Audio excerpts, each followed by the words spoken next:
Hello friends, स्वागत है आप सभी का एग्जाम प्लेटफॉर्म में। तो आज हम लोग सीटेट जुलाई 2023 जिसमें आज हम लोग प्रीवियस ईयर का पेपर जो कि 9 जनवरी 2023 यानी कि हिंदी संस्कृत फर्स्ट पेपर है। तो ये पेपर जो है आपका 9 जनवरी 2023 को हुआ था। तो आप लोग में से कोई यदि एग्ज़ाम दिए हैं तो पहले यदि फर्स्ट टाइम यदि अटैम्प्ट लिए थे, यदि आप लोग का इस बार सेकेंड अटैम्प्ट है, यदि पहले बार यदि आप में से कोई भी यदि 9 जनवरी को दिए हैं तो आप लोग मतलब देख सकते हैं कि इस तरह का आपका क्वेश्चन आया हुआ था। तो आज हम लोग जो है इसमें सीडीपी के टोटल जो है 30 क्वेश्चन कवर करेंगे। तो उसके बाद फिर 9 जनवरी का ही हम लोग हिंदी का भी देखेंगे, ईवीएस का भी देखेंगे। बट आज हम लोग इसमें क्या कवर करेंगे, तो आज सीडीपी का इसमें टोटल 30 क्वेश्चन को कवर करेंगे। तो सबसे पहले आप लोग एग्जाम प्लेटफॉर्म पे नए हैं तो आप लोग चैनल को जल्दी से सब्सक्राइब भी कर लीजिए। तो चलिए देखते हैं आज का फर्स्ट क्वेश्चन। बाल विकास के क्षेत्र में हाल ही में सिद्धांत यह सुझावित करते हैं कि विकास प्रभावित होता है। तो आपको बताना है कि जो बाल विकास होता है, बच्चों का जो विकास होता है, तो विकास जो है किस मतलब कि कौन से कारक से प्रभावित होता है। जैसे यहाँ पे 4 प्रकार का ऑप्शन है आपके पास, आनुवंशिकता से, शिक्षा से, संस्कृति से, सामाजिक नीतियों से। उसके बाद जो है इस मतलब कि क्वेश्चन का जो आंसर आपका कूड में है, तो यानी कि पहला में है कि केवल पहला वाला होगा, फिर दूसरा में है कि पहला और दूसरा दोनों होगा। इस तरह से बताना है आपको जो है बाल विकास। विकास क्या होता है? विकास और वृद्धि में आप लोग जो है अंतर जानते होंगे। वृद्धि जो आपका अनुपातिक होता है उसको नाप सकते हैं, उसको देख सकते हैं, बट विकास जो है अनुपातिक नहीं होता है। विकास जो है आप लोग विकास को देख नहीं सकते हैं, इस तरह का होता है विकास।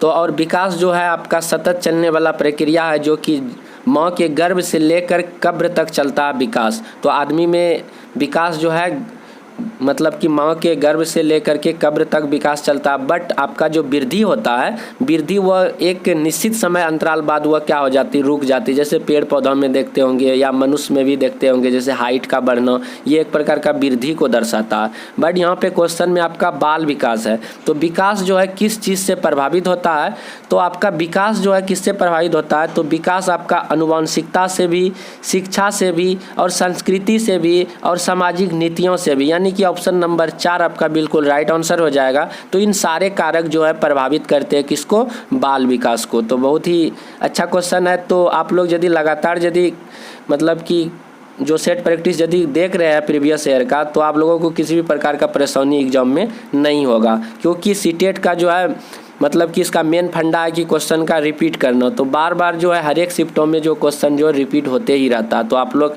इसी वे में आप लोग तैयारी करते रहे और प्रीवियस ईयर को मतलब कि अच्छे से ध्यान में रखकर प्रिपेयर करेंगे तो अच्छा रहेगा। तो चलिए सेकंड क्वेश्चन देखते हैं। बच्चों का विकास किस प्रकार से होता है? क्वेश्चन है कि बच्चों का विकास किस प्रकार से होता है। पहला ऑप्शन है व्यवस्थित रूप से होता है परंतु स्वाभाविक रूप से व्यक्तित्व होता है। उसके बाद और सारे ऑप्शन जैसे पढ़ेंगे, जैसे चौथा ऑप्शन है केवल विद्यालयी परिणाम से होता है। केवल लगा हुआ तो आप लोग को बार बार बोला जा रहा है कि सीटेट में जब भी आपको ऑप्शन केवल में दिखे तो वह बिल्कुल ही निगेटिव हो जाता है, यानी कि गलत ही हो जाता है। उसके बाद है आपका तीसरा में पूरे विश्व में सभी बच्चों का एक समान दर पे होता है। क्या पूरे देश में, पूरे दुनिया में जो बच्चों का विकास होगा क्या एक समान होता? बिल्कुल ही नहीं होता। एक समान विकास कभी भी बच्चों में नहीं होता। उसका जो बच्चों का विकास में उसमें आनुवंशिकता का उस पर डिपेंड कर जाता है। शिक्षा मतलब कहीं पे अच्छे शिक्षा की व्यवस्था है, कहीं नहीं है। संस्कृति का प्रभाव पड़ जाता है, जलवायु का प्रभाव पड़ जाता है। उसके बाद माता पिता जो परिवेश माहौल होता है उसका प्रभाव पड़ जाता है। इसीलिए आप एक तरह से कह सकते हैं पूरे विश्व भर में बच्चों का एक समान दर से कभी भी विकास नहीं होता। इस तरह से ये ऑप्शन आपका गलत हो जाता है। अव्यवस्थित रूप से, ये भी आपका जो अव्यवस्थित रूप लगा हुआ है इस तरह से ये भी गलत हो जाएगा। तो आपका व्यवस्थित रूप से होता है, विकास आपका व्यवस्थित रूप से होता है परंतु स्वाभाविक रूप से व्यक्तित्व होता है। ये आपका ऑप्शन नंबर 1 बिल्कुल ही राइट आंसर होगा। उसके बाद अगला क्वेश्चन है आपका छोटे बच्चे में समाजीकरण डैश प्राथमिक कारक संस्था है और डैश द्वितीयक कारक संस्था है। तो ये भी क्वेश्चन आपका जो है मतलब पिछले वाले जो प्रीवियस ईयर में है उसमें आप लोगों का रिपीट हुआ था, उसमें भी बताया गया है कि बच्चों का जो समाजीकरण होता है सबसे पहले कहाँ होता है। बच्चे सबसे पहले चीज़ों को कहाँ सीखते हैं? बोलने के लिए, बैठने के लिए, खाने के लिए, चलने के लिए कहाँ सीखते हैं? लाजमी है कि बच्चे अपने घर में सीखते हैं, परिवार में सीखते हैं, माता पिता से सीखते हैं, भाई बहन से सीखते हैं। तो आपका प्राथमिक जो समाजीकरण होता है वो क्या होता है, परिवार से सीखता। और सेकंड जो होता है वो विद्यालय में सीखता, यानी कि सेकेंडरी जो आपका फैक्टर होता है, कारक होता है, वह विद्यालय यानी कि पुस्तकालय आप लोग बोल सकते हैं। और तीसरा आपका मीडिया हो जाता है, जो कि आपका विज्ञापन से बच्चे प्रचार माध्यम से सीखते हैं, वो आपका तीसरा में आ जाता है। तो यहाँ पे छोटे बच्चे का समाजीकरण पहला हो जाएगा परिवार और द्वितीय कारक हो जाएगा आपका पुस्तकालय। ऑप्शन नंबर 1 बिल्कुल राइट आंसर है। उसके बाद अगला क्वेश्चन है आपका, जीन पियाजे के संज्ञानात्मक विकास के सिद्धांत के अनुसार अधिकांश बच्चे किस अवस्था में बीते हुए समय, वर्तमान और भविष्य के बारे में स्पष्ट रूप से समझ बना लेते हैं। तो जीन पियाजे का संज्ञानात्मक विकास आप लोग पढ़े होंगे कि 4 प्रकार का उन्होंने संज्ञानात्मक विकास दिया था। पहला दिया था संवेदीगामक, जो कि 0 से 2 वर्ष का बच्चा होता था। पूर्व संक्रियात्मक 2 से 6 या 7 वर्ष का बच्चा होता है। इसमें मूर्त संक्रियात्मक 6 या 7 से लेकर 12 वर्ष के बच्चे होते हैं। औपचारिक संक्रियात्मक 12 या 13 वर्ष से जो है ऊपर के बच्चे आपका जो है औपचारिक संक्रियात्मक में आ जाते हैं। तो इस तरह से सारे के बारे में आप लोग थोड़ा थोड़ा जान लेंगे कि संवेदीगामक क्या होता है। जब 0 से 2 वर्ष का बच्चा होता है उसमें वो बच्चा जो अपने इंद्रियों के द्वारा, आँख के द्वारा, नाक के द्वारा, जीभ के द्वारा, त्वचा के द्वारा अपने जो है शरीर के जो होते पार्ट होते अंग को जो है मतलब कि अपना नियंत्रण में तो नहीं कर सकते हैं, बट उन सारे जो है मतलब कि उससे हाव भाव से बच्चे जो है दिखाते हैं। पूर्व संक्रियात्मक में जब बच्चे 2 से 6 मतलब कि इतना वर्ष 2 से 6 या 7 साल के बच्चे आ जाते हैं, ये मतलब कि खेलने का अवस्था बच्चा का मतलब कि इस तरह से आ जाता है।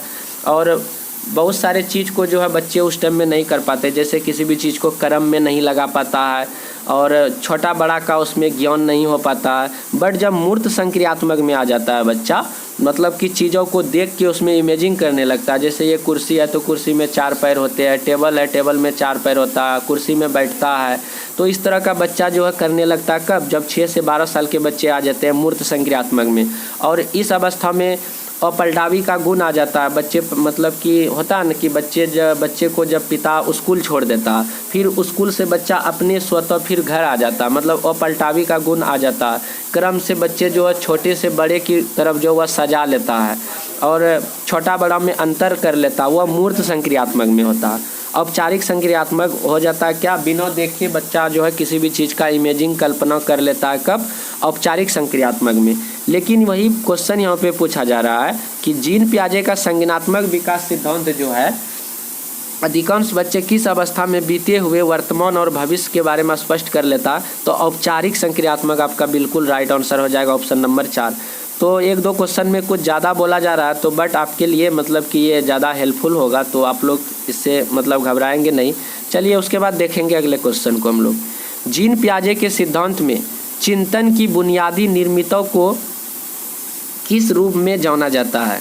तो जीन पियाजे का जो सिद्धांत है, चिंतित की बुनियादी निर्मितों को जो किस रूप में जाना जाता है, तो ये जो है आपका एस्कीमा कहलाता है। क्या कहलाता है, एस्कीमा। एस्कीमा क्या होता है, एस्कीमा होता है कि मानसिक संरचना या ढांचा है जिनका उपयोग व्यक्ति जो है अपने अनुभवों या मतलब कि अनुभवों को जो है क्या करता है, व्यक्ति मतलब कि समझाने में व्यक्त करता है। तो एस्कीमा कहलाता है। एस्कीमा क्या होता है कि मानसिक संरचना या ढांचा होता है जिनका उपयोग व्यक्ति अपने अनुभवों को व्यवस्थित करने में करता है। एस्कीमा आपका राइट आंसर हो जाएगा। उसके बाद अगला क्वेश्चन है आपका, लेव वागोत्स्की के सिद्धांत के अनुसार डैश विकास को डैश आकार देता है। तो लेव वागोत्स्की का जो सिद्धांत है वह सामाजिक मतलब कि संस्कृति पर डिपेंड है। तो इसका राइट आंसर हो जाएगा क्या, सिद्धांत के अनुसार जो है आपका संज्ञानात्मक जो है संस्कृति को आकार देता है। तो लेव वागोत्स्की के सिद्धांत के अनुसार संज्ञानात्मक विकास को संस्कृति आकार देता है, बिल्कुल राइट आंसर ऑप्शन नंबर 2 हो जाएगा।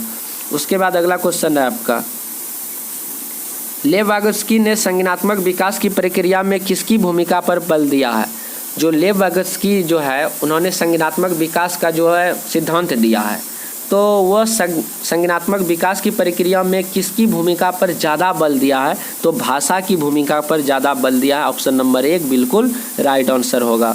तो लेव वागोत्स्की से हो गया, उसके बाद कोहेलबर्ग से हो गया, जीन पियाजे से हो गया। बहुत ही ज़्यादा मतलब कि 2-3 करके क्वेश्चन लगातार एग्जाम में पूछा जाता है। तो अगला क्वेश्चन है आपका, नैतिक विकास का सिद्धांत लॉरेंस कोहेलबर्ग के साथ और किसके द्वारा प्रतिपादित किया गया है? तो नैतिक विकास का सिद्धांत जो है लॉरेंस कोहेलबर्ग के साथ और किसके द्वारा प्रतिपादित किया गया है? तो आपको बताना है, जैसे लेव वागोत्स्की है, जीरोम ब्रूनर है, जीन पियाजे है, B.F. स्किनर है। तो इसका राइट आंसर हो जाएगा आपका ऑप्शन नंबर जीन पियाजे, यानी कि जीन पियाजे आपका बिल्कुल ही राइट आंसर हो जाएगा। जो नैतिक विकास का सिद्धांत तो दिया है कौन? लॉरेंस कोहेलबर्ग ने। नैतिक विकास क्या होता है कि नैतिकता का अर्थ होता है कि बच्चों में सही गलत का फ़र्क मतलब कि समझना, जो सही गलत का फ़र्क ही आपका नैतिकता आ जाता है। तो उनका जो है सिद्धांत दिया लॉरेंस कोहेलबर्ग। तो लॉरेंस कोहेलबर्ग के साथ किसके द्वारा प्रतिपादित किया गया? तो जीन पियाजे आपका बिल्कुल राइट आंसर हो जाएगा ऑप्शन नंबर 3। उसके बाद अगला क्वेश्चन है आपका, एक अध्यापक को अपनी शिक्षण शास्त्रीय प्रविधियों के बारे में किस प्रकृति का होना चाहिए? एक अध्यापक को अपनी जो है शिक्षण शास्त्रीय प्रविधियों के बारे में किस प्रकृति का होना चाहिए? तो इसमें जो आपका जो ऑप्शन नंबर 3 जो है लचीला या सुगम्य यानी कि होना चाहिए। एक अध्यापक को अपनी शिक्षण शास्त्रीय प्रविधियों के बारे में किस प्रकृति का होना चाहिए? तो लचीला होना चाहिए। ऑप्शन नंबर 3 बिल्कुल राइट आंसर हो जाएगा।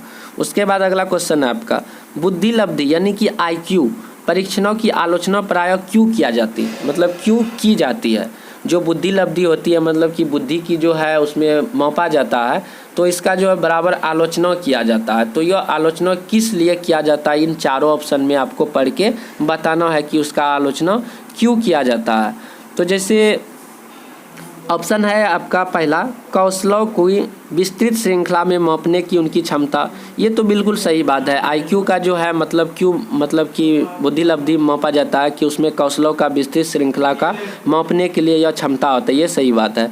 प्रत्यक्ष रूप से पाश्चात्य संस्कृति के प्रभाव से ग्रसित है, ये बिल्कुल आपका सही आंसर हो जाएगा। यही एक तरह से यह बाधा है, इसीलिए इसका जो है ये आलोचना मतलब बराबर इसमें आलोचना किया जाता है। क्यों?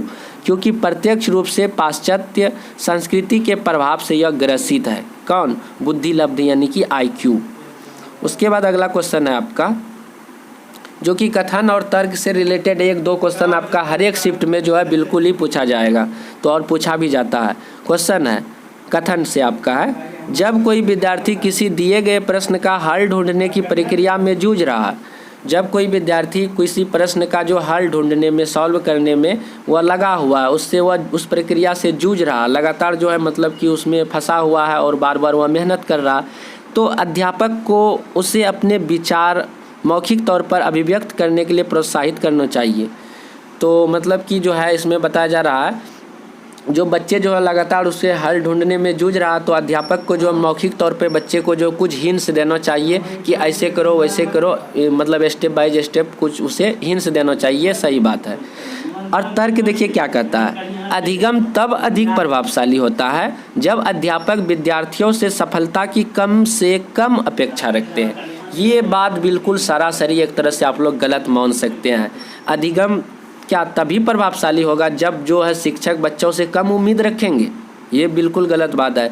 शिक्षक को तो हमेशा बच्चों से ज़्यादा उम्मीद रखनी चाहिए कि बच्चा यदि कम भी सीख रहा है तो उसका हौसला बढ़ाने के लिए शिक्षक को मतलब कि बोलना चाहिए कि बहुत अच्छा है, उससे कम अपेक्षा कभी भी नहीं रखना चाहिए। लेकिन यहाँ पे शिक्षक कम अपेक्षा रख रहा, तो इस तरह से आपका तर्क गलत हो रहा। और कथन आपका बिल्कुल ही सही बात है। बच्चे किसी भी सवाल को बनाने में परेशानी में पड़े हुए हैं तो शिक्षक उसे बता सकता है और उसे प्रोत्साहित कर सकता है। तो आपका कथन बिल्कुल ही सही है। तो ए आपका सही है और आर आपका गलत है। ऑप्शन नंबर 3 बिल्कुल राइट आंसर है। चलिए बढ़ते हैं हम अगले क्वेश्चन की तरफ। क्वेश्चन है, जेंडर डैश निर्मित है जबकि लिंग डैश निर्मित है। जेंडर किसके द्वारा निर्मित है और लिंग किसके द्वारा निर्मित है? तो जैसे आप लोग जेंडर वाइज मतलब कि पढ़ते हैं, तो जेंडर जो है किसके द्वारा यह बनाया गया है? तो यह जेंडर जो है आपका यह सामाजिक निर्मित है। समाज के द्वारा, समाज के आदमियों के द्वारा जेंडर वाइज जो है आदमियों को बांटा गया है, तो यह सामाजिक निर्मित है। जबकि लिंग, ये जो है कोई समाज के आदमी लिंग को निर्धारित नहीं कर सकता है, ये स्त्रीलिंग है या मतलब कि ये महिला है, ये पुरुष है, ये किसी समाज के आदमियों के द्वारा यह निर्धारित नहीं होता। बट ये क्या है, ये क्या कहते हैं, जैविक है। तो इस तरह से आप लोग जो है जेंडर एक सामाजिक निर्मित है जबकि लिंग आपका जैविक है। तो इस तरह से आप लोग का आंसर ऑप्शन नंबर 1 बिल्कुल ही राइट आंसर हो जाएगा। उसके बाद अगला क्वेश्चन हम लोग 13 नंबर देखेंगे। एक अध्यापक को सभी के लिए अधिगम सहज सुगम बनाने के लिए अधिगम प्राथमिकता में व्यक्तित्व विभिन्नताओं से प्रति क्या करना चाहिए। तो अगला क्वेश्चन है, एक अध्यापक को सभी के लिए अधिगम सहज सुगम बनाने के लिए अधिगम प्राथमिकताओं में व्यक्तित्व विभिन्नताओं के प्रति क्या करना चाहिए। जैसे पहला ऑप्शन है, उन्हें महत्वपूर्ण मानना चाहिए, उनको अनदेखा करना चाहिए, उनको मिटा देना चाहिए, दमन करना चाहिए। तो इनमें से आपको बताना है कि कौन सा ऑप्शन बिल्कुल ही राइट आंसर होगा। तो ऑप्शन नंबर 1 जो है, उन्हें महत्वपूर्ण मानना चाहिए। तो एक अध्यापक को सभी के लिए अधिगम सहज सुगम बनाने के लिए तो अधिगम मतलब कि सहज और सुगम काफ़ी ज़्यादा आसान हो जाए, सरल हो जाए, इसके लिए जो है व्यक्तित्व जो विभिन्नता होती है उसको जो काफ़ी ज़्यादा महत्व देना होगा, उन्हें महत्वपूर्ण मानना होगा। इसीलिए ऑप्शन नंबर 1 सही हो। और सब में देखिए सारे में नकारात्मक भाव है, अनदेखा करना चाहिए, मिटा देना चाहिए, दमन कर देना चाहिए, सारे निगेटिव थॉट लागू हो रहा है। बट जो एक आपका पॉजिटिव है तो उन्हें महत्वपूर्ण मानना चाहिए, ऑप्शन नंबर 1। चलिए उसके बाद अगले क्वेश्चन की तरफ हम लोग बढ़ते हैं। क्वेश्चन है आपका, आकलन का मुख्य उद्देश्य क्या होना चाहिए। आकलन, किसी भी चीज़ को आकलन यदि हम लोग करते हैं, उसके अंदर देखते हैं क्या कमी है, क्या मतलब कि खराबी है, तो इस तरह का आकलन का मुख्य उद्देश्य क्या होता है। विद्यार्थियों की अंकों की व्यापकता का पता लगाना। क्या हम लोग किसी भी बच्चे का आकलन करते हैं, सिर्फ हमारा क्या मतलब उद्देश्य होना चाहिए कि बच्चों में कितना अधिक से अधिक नंबर लाया, कितना कम नंबर लाया, वही मेरा अर्थ मतलब कि आशय होता है। ये बिल्कुल ही नहीं होता। विद्यार्थियों के सीखने की प्रगति के प्रति समझ बनाना, ये बिल्कुल सही बात है। विद्यार्थियों का आकलन इसलिए हम लोग करते हैं कि उसके सीखने के प्रति समझ बढ़े, ये बिल्कुल ही राइट आंसर हो जाएगा, ऑप्शन नंबर 2। उसके बाद अगला क्वेश्चन है आपका 15 नंबर। निम्नलिखित में से कौन सी प्रविधि विद्यार्थियों के समालोचनात्मक चिंतन को प्रोत्साहित करती है। आपको बताना है कि निम्नलिखित में से कौन सी प्रविधि विद्यार्थियों में समालोचनात्मक चिंतन को प्रोत्साहित करती है। जैसे पहला क्वेश्चन है, प्रश्न को तुरंत उत्तर देने के लिए कहना, ये क्या सही बात है। जैसे हम लोग क्वेश्चन किए बच्चों से, आप बच्चों से बोलेंगे कि आप लोग जो है जल्दी आंसर दीजिए, ये कभी सही बात नहीं है। विद्यार्थियों को विमर्श हेतु समय देना, ये बिल्कुल सही बात है। समालोचनात्मक चिंतन बढ़ेगा, समझ बढ़ेगा, कब बढ़ेगा, जब बच्चे को आपस में बातचीत करने के लिए कहेंगे, आपस में विमर्श करने के लिए कहेंगे, संवाद करने के लिए उसको स्वतंत्रता देंगे, तो वह ज़्यादा मैटर होगा, उसमें समालोचनात्मक चिंतन में क्या होगा, वृद्धि होगा। कब, विद्यार्थियों को विमर्श हेतु समय देना, ऑप्शन नंबर 2 बिल्कुल राइट आंसर हो जाएगा। उसके बाद अगला क्वेश्चन है आपका, सुविधा वंचित समूहों से संबंधित रखने वाले विद्यार्थियों के समावेशन में निम्नलिखित में से किसके द्वारा अवरोध उत्पन्न होता। सुविधा वंचित, वैसे भी बच्चे होते हैं, वैसे भी समूह होते हैं जो क्या होते हैं, सुविधा से वंचित रह जाते हैं, बट उनको जो है समावेशन के लिए जो है निम्नलिखित में से किसके द्वारा अवरोध उत्पन्न हो जाता है। उसको जो है सारे चीज़ मिल सके, बट उसके जो है कुछ अवरोध उत्पन्न हो जाता, बाधा आ जाती है, तो वह बाधा उनके लिए क्या है। ऑप्शन नंबर 1 है रूढ़िबद्ध स्थापित धारणाएं, बाल केंद्रित उपागम, रचनात्मक आकलन, व्यक्तित्व विभिन्नता का ध्यान रखना। तो आपको बताना है क्या, तो इसमें जो है ऑप्शन नंबर 1 जो है रूढ़िबद्ध स्थापित धारणा, जो रूढ़िबद्ध जो है जेंडर वाइज, लिंग वाइज जो धारणा होती है समाज में फैली हुई है, तो यही तो एक तरह से आपका जो है जो सुविधा वंचित लोग है, समूह है, उसको जो समावेशन नहीं मिल पाता, समग्र शिक्षा नहीं मिल पाता है, उसे जो है समाज में बहुत सारे लाभ नहीं मिल पाता। क्यों नहीं मिल पाता, इसका मेन अवरोध क्या है, रूढ़िबद्धता, जो आपका जो है लिंग आधारित जो है, जेंडर वाइज जो आप जो अंतर उसमें करते हैं, उसमें विभिन्नता देखते हैं, वही उसके लिए क्या है, बाधक के समान है। उसके बाद अगला क्वेश्चन है आपका, पठन वैकल्य प्रत्यक्ष रूप से किस कौशल में चुनौती का कारण बनता है या देता है। तो पठन वैकल्य प्रत्यक्ष रूप से किस कौशल में चुनौती का कारण बनता है या देता है। जैसे स्केच बनाना, वाचन, देखना, सुनना। तो पठन वैकल्य जो है प्रत्यक्ष रूप से किस कौशल में चुनौती का कारण बनता है, तो स्केच बनाना मतलब कि चित्र बनाना, ये जो है आपका क्या हो जाता है, अंग्रेजी में यदि आप लोग देखेंगे तो इसका क्या होता है, स्केचिंग, मतलब कि डायग्राफिया, डिस्ग्राफिया। डिस्ग्राफिया में क्या होता है, किसी भी चीज़ का फिगर वगैरह यानी कि ग्राफ वगैरह जो है बनाने से होता है। यह पठन वैकल्प से संबंधित है। स्केच बनाना जो है कि आपका डिस्ग्राफिया के अंतर्गत आ जाता है। अगला क्वेश्चन है आपका, दृष्टिबाधित विद्यार्थियों को सहजता के साथ शामिल करने के लिए अध्यापक को क्या करना चाहिए। जो दृष्टिबाधित होते हैं, जिसे दिखाई नहीं पड़ता, अंधे हैं, तो उसको जो है सहजता के साथ शामिल किया जाए तो अध्यापक को क्या करना चाहिए। तो ऑप्शन पढ़ के आप लोगों को बिल्कुल ही इसका सही जवाब मिल जाएगा। जैसे पहला, जितनी अधिक संभव हो सके अधिक से अधिक सूचनाएं श्यामपट्ट पर लिखनी चाहिए। क्या उसे तो दिखाई तो पड़ता ही नहीं है, बट उसे श्यामपट्ट पर लिखने से क्या फ़ायदा होगा, तो ये ऑप्शन बिल्कुल गलत हो जाएगा। कक्षा में समर्थक उपकरणों का प्रयोग बाधित करना चाहिए, ये भी गलत हो जाएगा। लिखित सूचनाओं को मौखिक रूप से संप्रेषित करने चाहिए, ये सही बात है। जो भी लिखित सामग्री होगा उसे यदि संप्रेषित मतलब मौखिक रूप से यदि संप्रेषित करेंगे तो वह दृष्टिबाधित बच्चों के लिए काफ़ी ज़्यादा हेल्पफुल होगा, क्योंकि वह मौखिक रूप से ज़्यादा सुनकर मतलब कि चीज़ों को समझेंगे। तो ऑप्शन नंबर 3 आपका बिल्कुल ही राइट आंसर हो जाएगा। उसके बाद अगला क्वेश्चन है आपका, स्वलीनता विकार से जूझते विद्यार्थियों की प्रतिनिधित्व पहचान विशेषता निम्नलिखित में से क्या है। स्वलीनता विकार से जूझते विद्यार्थियों की प्रतिनिधित्व पहचान विशेषता निम्नलिखित में से क्या है, आपको बताना है। जैसे पहला ऑप्शन है आपका, उच्च रूप से विकसित सामाजिक कौशल, आवेगशीलता, अवरुद्ध संप्रेषण कौशल, औसत से ऊपर बुद्धि लब्धि स्तर। तो इसमें जो है जो भी स्वालीनता से ग्रसित बच्चे होते हैं उसमें जो संप्रेषण की कौशल बिल्कुल ही क्या हो जाता, अवरुद्ध हो जाता। उसके अंदर जो किसी से बात करने की अच्छी कौशल नहीं होता, किसी भी चीज़ को सुन के ज़्यादा देर तक याद नहीं रह पाता, किसी भी प्रश्नों का हल नहीं दे पाता। यह स्वालीनता से मतलब कि जो ग्रसित होते हैं वह विद्यार्थी में क्या चीज़ होता है, अवरुद्ध संप्रेषण कौशल आ जाता है उसके अंतर्गत। उसके बाद अगला क्वेश्चन है आपका, बच्चों में प्रतिभाशीलता किस प्रकार से परिलक्षित होती है। आपको बताना है कि जो बच्चे होते हैं उसमें प्रतिभाशीलता यानी कि किस प्रकार से परिलक्षित होती है। पहला है बुद्धि का निम्न स्तर, बोधगम्यता का उच्च स्तर। तो इसमें जो है आपका जो है बोधगम्यता का जो उच्च स्तर जो होता है, बुद्धि का जो उच्च स्तर होता है, उससे जो है बच्चों में प्रतिभाशीलता का जो है लक्षण दिखाई पड़ता है। तो ऑप्शन नंबर 2 बिल्कुल ही राइट आंसर हो जाएगा। उसके बाद है फिर अभिकथन और तर्क से क्वेश्चन है आपका।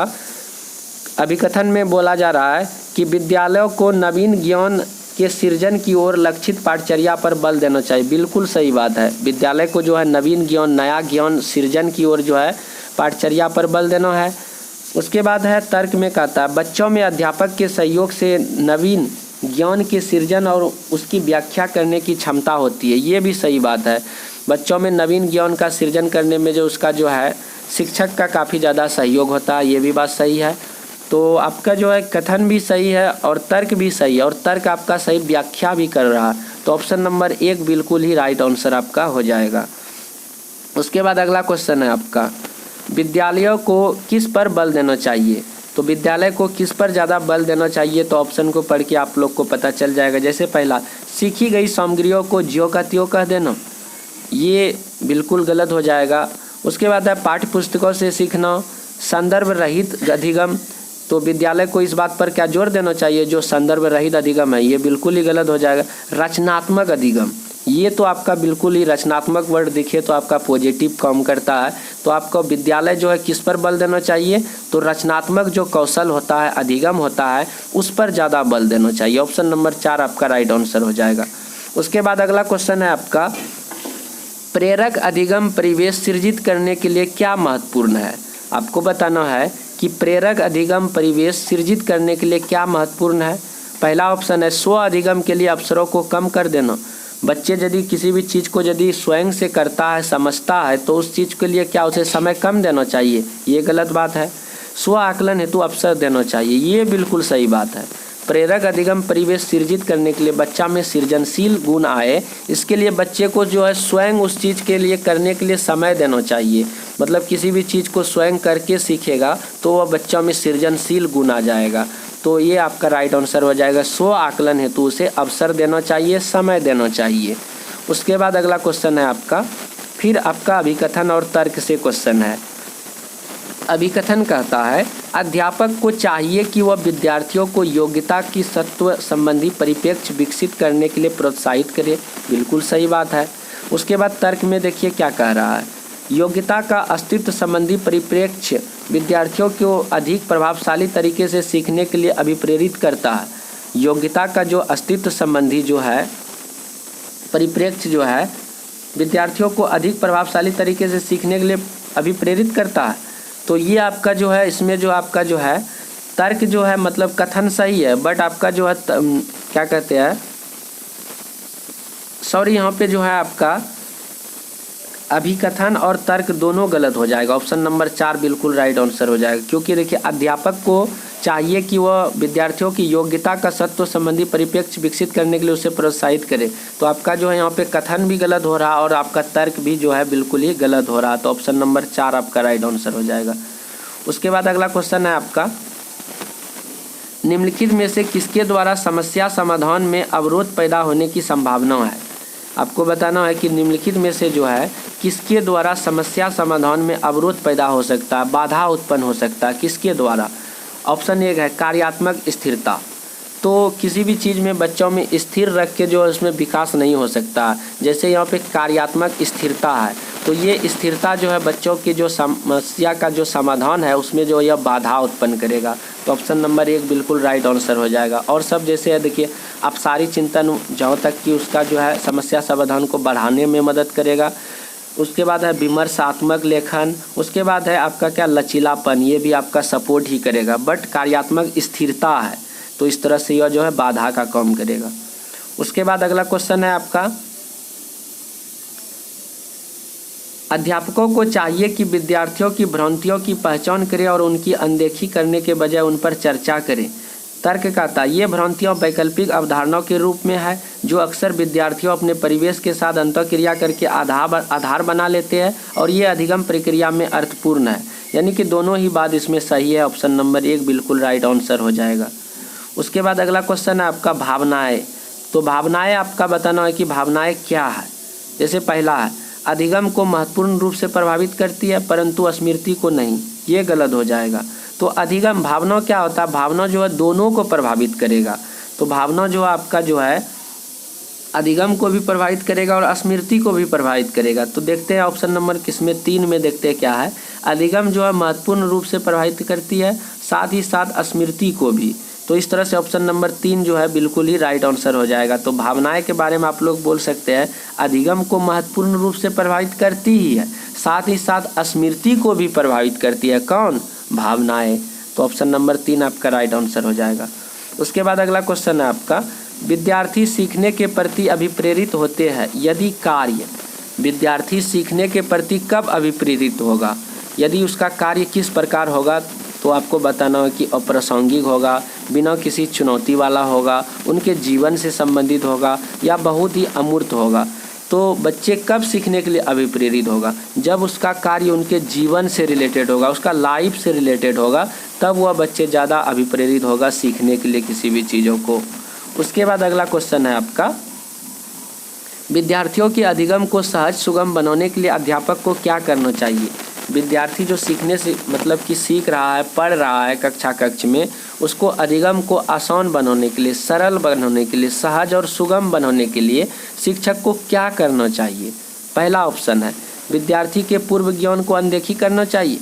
बच्चे जो पहले से जो जितना भी सारा चीज़ सीख के रखा, क्या उसको अनदेखा कर देना चाहिए? ये गलत बात है, उस चीज़ को अनदेखा नहीं करना है। वाक्य विन्यास और संरचना स्पष्ट नहीं करनी चाहिए, ये गलत बात है, स्पष्ट करनी चाहिए। अधिगम के अति सामान्यीकरण और निस्तारण को कम करना चाहिए। उसके बाद अगला है विषय से संबंधित शब्द जाल के प्रयोग से बचना चाहिए। ये बात बिल्कुल ही सही बात है, उनके जो है विषय से जो है विषय के जो है शब्द जाल है उससे जो है बचना चाहिए, तभी जो है वो सहज सुगम बनेगा। क्या चीज़? अधिगम। तो ऑप्शन नंबर 4 आपका बिल्कुल ही राइट आंसर हो जाएगा। उसके बाद आपका 30 नंबर क्वेश्चन है, निम्नलिखित में से किसके द्वारा अधिगम में बाधा उत्पन्न होती है। तो आपको बताना है कि निम्नलिखित में से अधिगम में जो है बाधा किसके द्वारा उत्पन्न होती है। तो ऑप्शन नंबर 2 है विद्यालय संस्कृति से विमुक्तता का भाव। इसमें देखिए क्या है, विद्यालय संस्कृति से विमुखता का भाव यदि रखेंगे तो उसमें जो अधिगम बिल्कुल ही अधिगम में बाधा उत्पन्न हो जाएगा। तो इस तरह से हम लोग जो आज 30 क्वेश्चन CTP के कवर किए। तो आप लोगों को कैसा लगा प्लीज़ आप लोग कमेंट पे ज़रूर बताएंगे और चैनल को जल्दी से सब्सक्राइब भी कर लीजिए। तो चलिए मिलते हैं हम लोग अगले वीडियो पे। जय हिंद, जय भारत।